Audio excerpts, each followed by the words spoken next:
Welcome to Weather Impact Live. That's right, meteorologist Mike Prangley. We got our brethren, sisters, and all of my family and friends from Tampa to Jacksonville. Hey, it's been an emotional morning here. I'm with meteorologist Lee Southwick, and we're just wrapping up there. We had the honor flight story that had me cry. I didn't call for rain this morning. I was all misty-eyed. Jenny got to see her dad. She flew to Cincinnati and then to Washington, D.C., so we're thanking our military veterans. And, of course, I had to say goodbye. You know how I don't do goodbyes very well, so I thank Tampa for all my experiences here the last couple of years, but I said I really have to get home to my wife, and that's the big thing. I've been driving back and forth last year, but a lot of lessons learned with hurricanes, and hopefully that extra knowledge and experience will help us. And I'm very proud to be on your team, Lee Southwick. I can't wait to work with you. You do a wonderful job. You do such a fantastic job. We are so excited to have you back since you worked here at First Coast News already, but yes. We just cannot wait to have you join the team. Your knowledge, your experience, and your personality too. Like, we are so grateful to have you come join our side over here in Jacksonville. So one last streaming show with you on the Tampa side until you get over here. Yeah, so for our Tampa viewers, it's going to be kind of cool. I told them I'm not really leaving. I'm still part of the family. So we're going to stream. I'm going to stream in Jacksonville next Sunday with James, Dr. J, I call him. James Hop, not really a doctor, but you know how I am with nicknames. But he's smart, and I'll be able to stream with him in Tampa. So we got still the Jacksonville-Tampa connection stronger than ever. So I'm excited to stay with my family. That's for sure. That's right, because you will be doing Sunday mornings, you said? Sunday, I think I'll be Sunday through Thursday mornings is what so you know how schedules are on TV. I'll go where I'm needed, but for now it does look like mainly mornings there, Sunday through Thursday. But Lee, it's going to be great to work with you. We have so much fun to have and so much work to do. And you know, I've got Dove chocolates I'm bringing you. And how did your dip turn out last night, the Buffalo Chicken Ranch dip? Oh, okay. I got to put myself on blast here. Oh, no. I went home and I fell asleep. Oh, I understand. So I still brought buffalo chicken dip. I brought it from Publix. I did the easy way. No, I just purchased it, and but everyone still ate it, so that's good. That's hilarious. That's my go-to, of course. Public, you know, that's my go-to. In fact, that's my relaxation. I usually go down aisle 5, 6, 7. That's my relaxation area there. So we'll do some more recipes together. Today we're talking football. You know, the Bucs. We had a little pregame here, but they don't play till tomorrow night. But I am excited about the Jaguars and Bengals. We'll have all that football forecast coming up. But first, you know, let's take it away. Your weather and Tampa weather. We'll start with Tampa. Is that okay today? We'll start with Tampa weather. Absolutely. Go for it. Okay. All right. So we start with the Ascent St. Pete Cam. And here in Tampa, we are just loving this pattern. And today, Lee, we were not far from record lows. And we want to thank our friends in Jacksonville because, yes, that nice upper level low over Northeast Florida has been bringing in this delightful north to northeast wind. Now, I know it's not so nice if you're trying to go to the beach toward Michler's Landing or Ponte Vedra, and it's kind of ugly there on the sand. But here, by the time that wind comes our way, this is the result. I mean, look at that. Okay, there's our sunrise. There's one of my favorite places to get my fish sandwiches there. There it is, St. Pete Pier, and I do my walking and running there a lot. And as we go through the day, we will see some change, though. Even though the upper level low has been our best friend so far, I think we have a better chance of seeing a shower or storm here. In fact, as we look at today's lows, let's first talk about that rare air in September. 64 in Brooksville. Right near record lows. 67 Zephyr Hills to Wesley Chapel, 70 MacDill Air Force Base, and we appreciate your military service there. But the only thing keeping these temperatures in Pinellas and most of Hillsborough County near the water, it's the water. Tampa Bay and the Gulf Coast, still temperatures into the mid-80s, but that's still impressive, very impressive for this time of year. We should be in the mid-70s, and usually it feels a lot stickier. So we are celebrating humans, dogs, cats. I even put some cats there, Lee. We got a moose and Skid. So look at Skid, the little cute white kitten there with his whiskers, and it does look like They're so cute. I said we got to let the cats out too today. I've seen neighbors walk cats. I love that. We have temperatures mid to upper 80s, and there's our paw. Take a pause on your walk and fetch us a photo. And we love it. So there's the QR code. You can open up your phone and share your pups pic. As we look at the humidity trend, you know, we've been talking about this a lot here at 10 Tampa Bay. From 10 Tampa Bay to First Coast News, the dew points mean a lot to the forecasters. So the reason why we've had a pause in our oppressive humidity and our rainy season's been the temperatures and the dew points. So the dew point's really the true measure of humidity. So you see 66, that comes out to a nice break in our rainy season, the humidity. As we go through the week, the muggies do return though. Okay, so reality check back to the low 70s by Thursday. That puts us back into the muggy zone. So as we look at our expected rainfall this week, we'll go panel by panel. Today we got just a little sliver of spin in the atmosphere. By late today and this evening, we'll work with some of that heating. So I did up our chances at least to 30%. And notice most of it right along for our coastal counties, Manatee, Sarasota, Pinellas County, Pasco County. And then through the week, Monday, Tuesday, that upper low just moves and rotates up toward the Carolinas. And yeah, we're not going to worry about any more vorticity or spin coming our way. I think we're going to be hot, dry, and then we'll be watching the humidity slowly inch up. So just a 10% chance of rain Monday, Tuesday.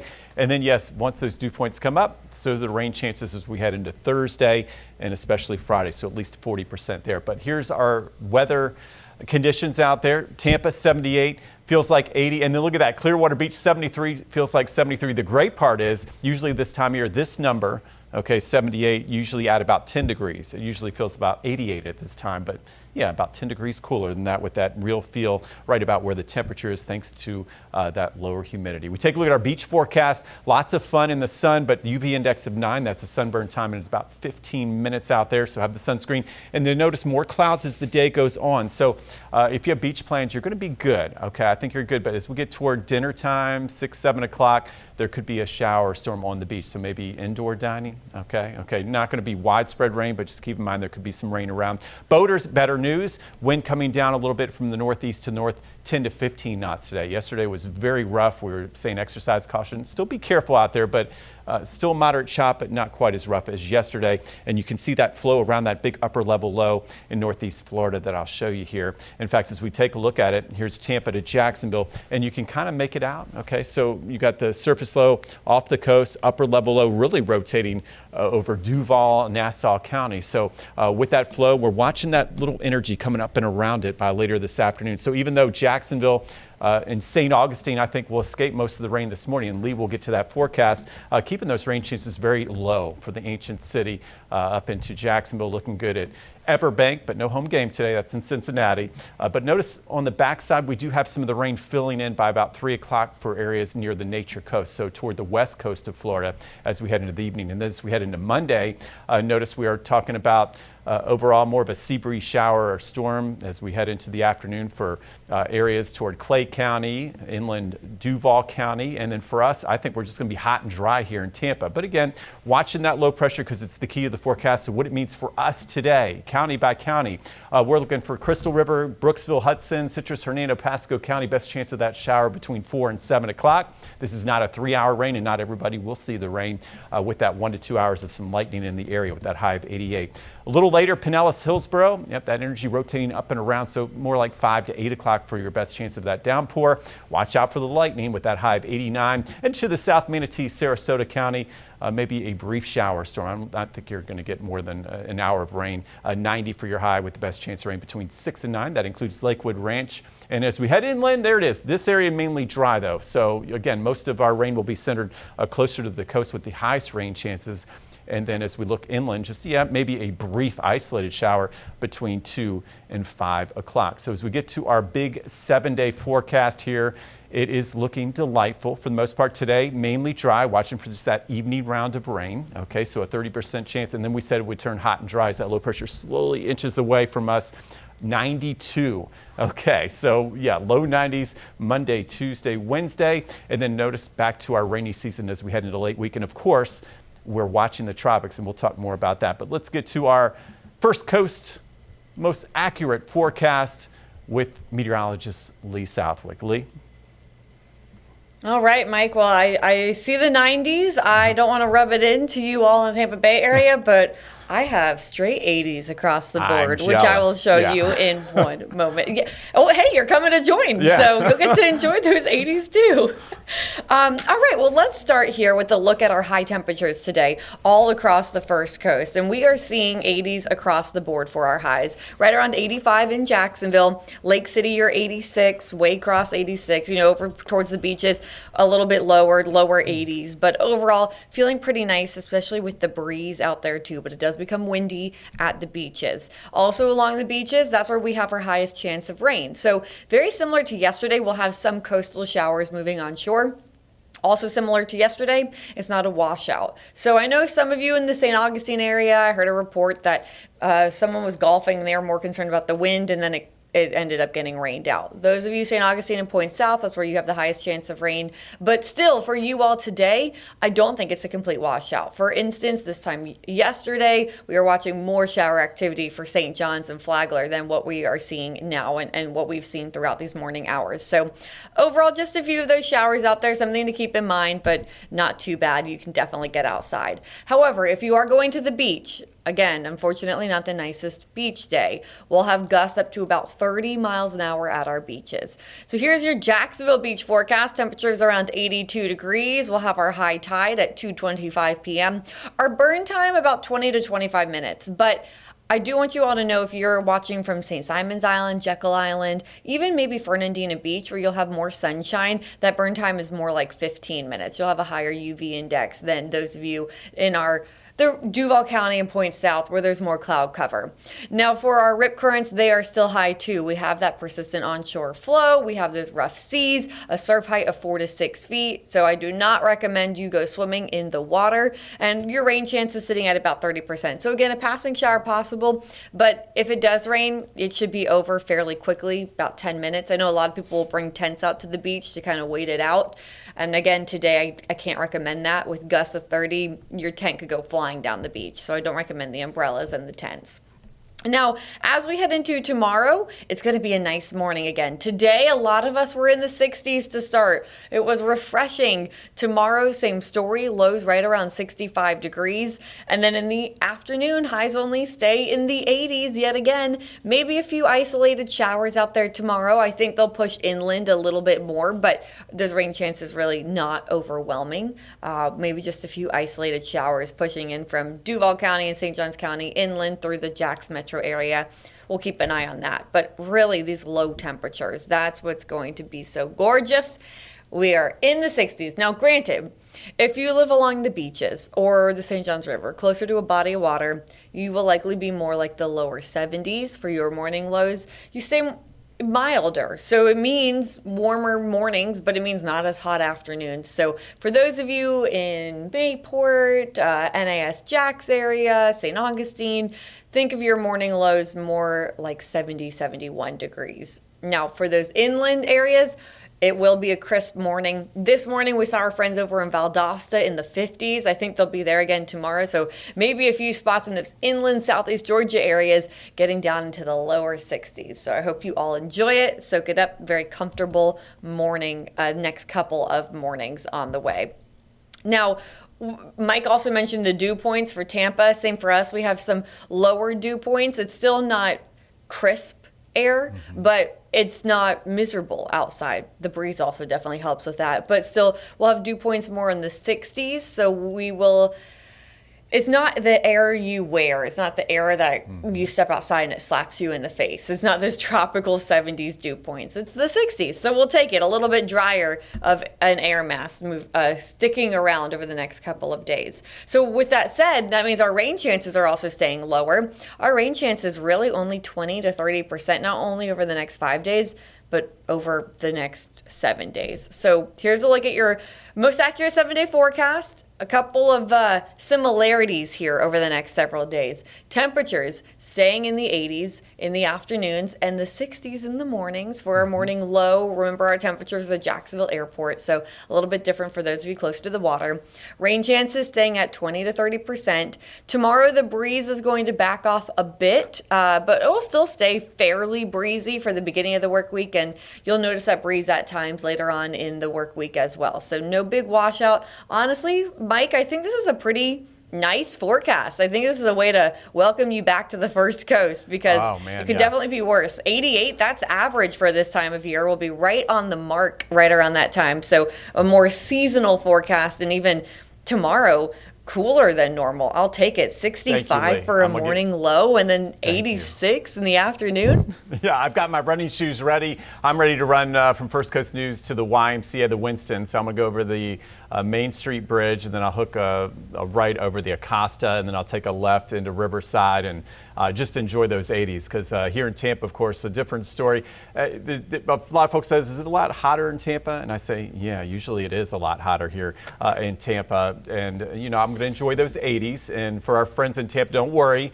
I said you are going to have at least some cooler mornings. So even tomorrow here in Tampa, some 10 out of 10 running weather for all the runners here, because I think we have another night of some 60s away from the water to near 70, 71 in Tampa. So that'll be nice. Now, as we look at some of those cool temperatures, the rare air you were talking about, Lee, for September, check this out. I'm going to go to the weather wall. Let's go look around the country. I was tracking warmer temperatures up into Missouri, Iowa, and parts of Illinois this morning than Tampa. We talked about that low of 64 in Brooksville, 62 up toward Crystal Rivers. But so pretty amazing pattern. And what we are in right now is an omega blocking pattern. So you've got your hottest weather really across the country where they could see record highs back towards St. Louis right now where it's 77. So it's warmer in St. Louis than Jacksonville, Florida, 78 in Tampa. And as we go into this pattern and what it means for us, it means slow changes. So you saw that nice consistent mid to upper 80s or upper 80s that Lee showed you. And then we're watching, of course, maybe for some coastal showers for Jacksonville. But overall, it looks like we're missing out on any big changes here. And that's good this time of year because as we head into September, we're looking for big changes, of course, with fronts in the tropics, and it's all related. So as long as the breadbasket of the country doesn't have any major fronts at this point, that can a lot of times be good news for the tropics. And we watch areas like the Caribbean and the Gulf of Mexico, so what we call teleconnection. So we're always keeping an eye across North America, even look back toward Alaska, Asia, and Australia. And right now, this pattern just favoring slow changes. But unfortunately this week, Lee, as we head into the week, things will change in the tropics. We'll talk about that. But first, I think, Cincinnati, if you made that out, Cincinnati was 66 latest temperature there. And we've got a big game on slate. And as we put this into motion, these are some of the high temperatures here over the next 7 days or so. And the big game for Tampa, of course, is tomorrow night in Houston. We've got the Buccaneers heading to Houston, and it's going to be a hot one. Okay, so I showed you that big ridge of high pressure over the central part of the country, the hottest weather. So hopefully the players are well hydrated. They're ready to go. Temperatures will remain in the 80s throughout the game, but it should remain dry. They do have a dome, so the question is, will they close off the dome, because these are two hot weather teams. So rumor has it maybe it will actually be 72 throughout. So we'll have that answered tomorrow night, of course. But the Jaguars have an outdoor game in Cincinnati, a great venue, as you were talking about yesterday, and I've been there as well. I'm looking for a great game. How's it looking weather-wise? So I found interesting this morning, and we can show that a Jags forecast here too, is that temperatures in Cincinnati, technically speaking, a degree or two warmer than here in Jacksonville. Right. So they went north, they went to Cincinnati, and it's actually a little bit warmer. Now, it's still not a bad forecast at all. You can see their high temperature around 87 degrees, and it's really not too humid, but there's not much of a breeze either. So I still feel like when you're sitting in the stadium, it feels quite toasty. So the fans, the players, feeling warm, but honestly not bad. I mean, the preseason games were brutal. Even our last home game was rough out there before the rain arrived. So I think we're at least looks like sunshine. We're not going to see any rain, so no weather delays there. As long as everyone's staying hydrated and enjoying the game, it should be pretty good. And also, Mike, I have your jumbo shrimp forecast too today. Last game of the regular season. First pitch is at 2:05. So today, I don't know if you can you rush back here and make it in time? Well, we'll see. Hopefully not. It depends on the traffic, as you know. I would love that. Sounds like a great plan, but I'll probably be watching the Jaguars because, we've got the jumbo shrimp that'll be in the playoffs, so I'll be able to catch a jumbo shrimp game when they make the playoffs, so that'll be good.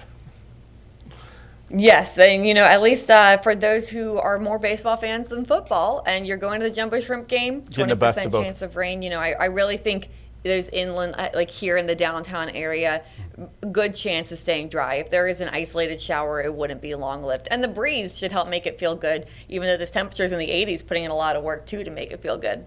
Yes, okay. Yes, so the forecast looking good in Northeast Florida today. We take a look at the tropics. So we'll we got a few minutes left here. And here's the update. Okay, so we gave the update here, of course, this morning, up to 70% chance. Really no surprises. You and I were talking about development likely as we head into the middle and latter part of the week. So Lee and I were watching, again, is this tropical wave coming off Africa. And we said it would be very slow to get its act together, but this morning it's looking a little more vigorous, more thunderstorm activity, still looking for better organization, which still may take some time, still mid to late week, I think, if we do get a name at the soonest, or a tropical depression.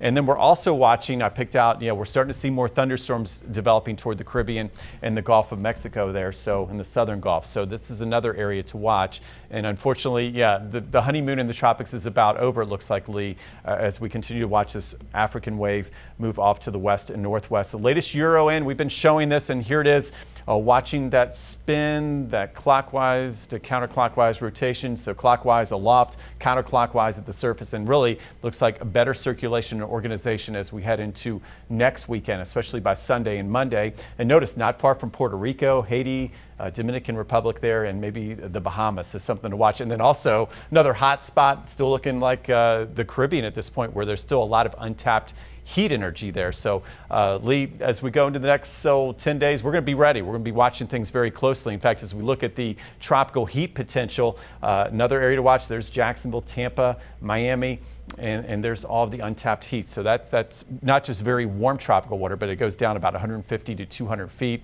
That tends to feed developing cyclones. So that's what we do not like to see, and that's why we're going to be watching that. And of course, some of the latest models showing that we could have maybe Gabrielle as we head into late next weekend and the following week, and not too far from Florida. So we got to watch it. It's so far out, things could still change on the track. And again, that's why we always take it day by day. So in Jacksonville, this morning, Lee, we actually had folks that are going to sandbag stations. They're actually making sure they are prepared for hurricane season here. And there's a lot of sandbag locations that have opened up so folks can go pick them up, and making sure they're all ready as we head into the last few days of September here and to October, as things are really starting to pick up. So I was very proud to see everybody on this quiet day here in Tampa taking preparations very seriously. We saw what has happened over the last 2 years. I mean, we've just been pounded with storm after storm, and here at the station, we've evacuated 3 times in 2 years. So as folks know here, very resilient community, and preparation is one of the big 3. We've got to be prepared well ahead of the storm, not just during and after the storm. So there's 3 big parts, and I'm proud to say that here in Tampa, folks taking it seriously. How about on the First Coast? What are you seeing there? Yeah, so I also have a graphic. I don't know if we can take my graphics again one more time, too, for comparison. Mm-hmm. Of course, people here are nervous, too. We understand storms. Now, the thing I always have to remind people on the First Coast is we haven't had a direct landfall since the 60s with Hurricane Dora. So even though last year we were also impacted by those hurricanes, we had major power outages, but as we know, it impacted you all much worse, and it crossed over the state, and we still had big impacts here on the First Coast due to indirect hits from storms. So everyone's anxious, of course, still with that high chance now in the tropics, and you already showed us the models there, Mike. I'm just going to show this model comparison too. So you see the blue is the GFS, the yellow is the Euro. It moves across the Atlantic. See that closed circle? That's the models agreeing that it's trying to get its act together as it moves across the Atlantic. From here, this is where we start to have some differences, but the good news that I've been showing everyone on the First Coast is, at least as of right now, both models keep it offshore. Granted, notice the European, the yellow, brings it a little bit closer to Florida, while the GFS keeps it a little bit further out in the Atlantic, but both of those models still saying it will stay offshore. It has to do with the Bermuda High and the high pressure over the continental United States, but I just don't want anyone to panic, because it is another high chance out there in the Atlantic. But as we say, don't panic, but keep checking back in, because we don't ever love those storm systems moving across the Atlantic. So we're going to watch it closely for you. We'll let you know if anything changes. But in the meantime, that's what we're seeing right there. They are separated a bit when it comes to the miles, like where they are in the Atlantic, but both of them still keeping it off the coast, Mike. Yeah, that's good. In fact, yeah, no, don't hit the panic button for sure. We're here for you. And I say, don't be scared, stay prepared. And well, that's what we're doing right now. As we look at the list of storms, we're talking about, we've got Gabrielle on deck. So maybe that's what we were looking at. You showed those bubbles, those two big bubbles there in the Atlantic. And then Umberto, Imelda, Jerry. So it'll be interesting here over the next few weeks.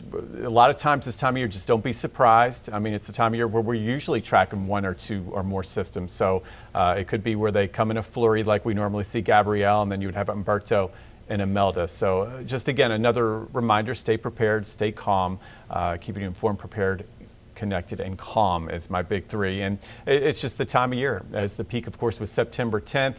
But again, we saw, we're coming up on another big anniversary as we head toward Helene and Milton here in Tampa. And that's when really it was things we've never seen before here in Tampa. Once in a lifetime storms, areas that typically did not flood, well, they flooded, and that's why we always keep our guard up, always check back day to day. And you see the big tracks here that really, Florida's impacted one way or another with the big three. You can see the one around the Bermuda High Lee was talking about, another one unfortunately tracking more close right into Florida, and the third one into the Gulf of Mexico. So live look around here. The good news is no threats close to Jacksonville or Tampa anytime soon. We're talking about at least another 7 to 10 days, but again, we're gonna have to watch things closely starting especially next weekend and keep checking back before then. But a lot of sunshine here, Sarasota to Tampa to Plant City and St. Pete, and in Jacksonville, a great day, right? Yeah, just be aware if you're heading to the beach, a little windy, not the best beach day, but should be really pleasant for inland outdoor activities, grilling out, going to the Jumbo Shrimp game, maybe golf a little hard with the wind out there, but still overall should be feeling nice outside. Sounds good. As always, Lee, thank you so much for being with us here. We enjoy your expertise as always, and I'll be home soon. Look forward to getting to work with you and keeping folks safe from Jacksonville See you soon. to Tampa. Let's go Jaguars. Go Jags!